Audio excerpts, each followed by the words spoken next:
आणखी एक महत्त्वाची बातमी, जरांगे आणि संदीप क्षीरसागर यांच्याकडून धनंजय देशमुखांची भेट घेण्यात आलेली आहे।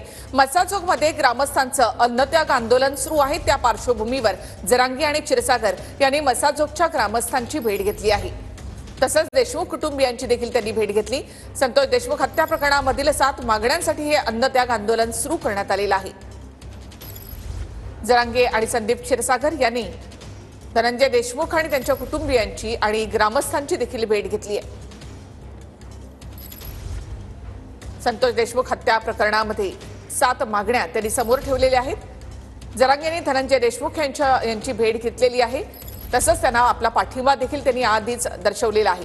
तर संदीप क्षीरसागर यांनी देखील आज मसाजोगला जाऊन धनंजय देशमुख आणि गावकऱ्यांची भेट घेतली। तर सुप्रिया सुळे यांनी धनंजय देशमुखांना फोन केला होता, त्यांच्या आंदोलनामध्ये पाठिंबा असल्याचं त्यांनी म्हटलं।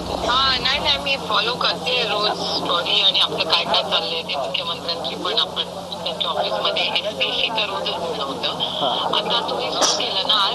हो आपण सगळे बसणार नाही ना एका वेळेस? नाही आता बसले तिथं, म्हणजे मंडपात जेवढी ठिकाणी बसण्याची व्यवस्था घेतली पाहिजे सगळ्यांनी कमिटीने। लढाई मोठी आहे। त्याच्यामुळे तुम्ही कोणी अंगावर सुका करून काढू नका। मी तर म्हणत होतो ते करू नका।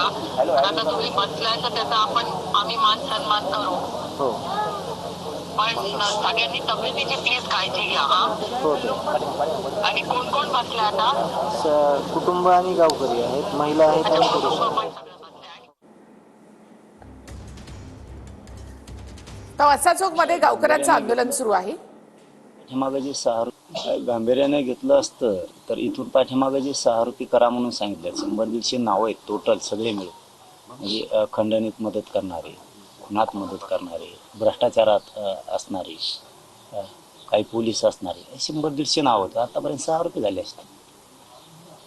प्रत्येक वेळेस एक माणूस अटक करायला किंवा एखाद्याचा पुरावा सापडला ही गोष्ट करा म्हणायला प्रत्येक वेळेस आंदोलन करावं लागतं। मग सरकारनं नेमकं काय केलं? 3 महिन्यात नेमकं सरकारनं काय केलं?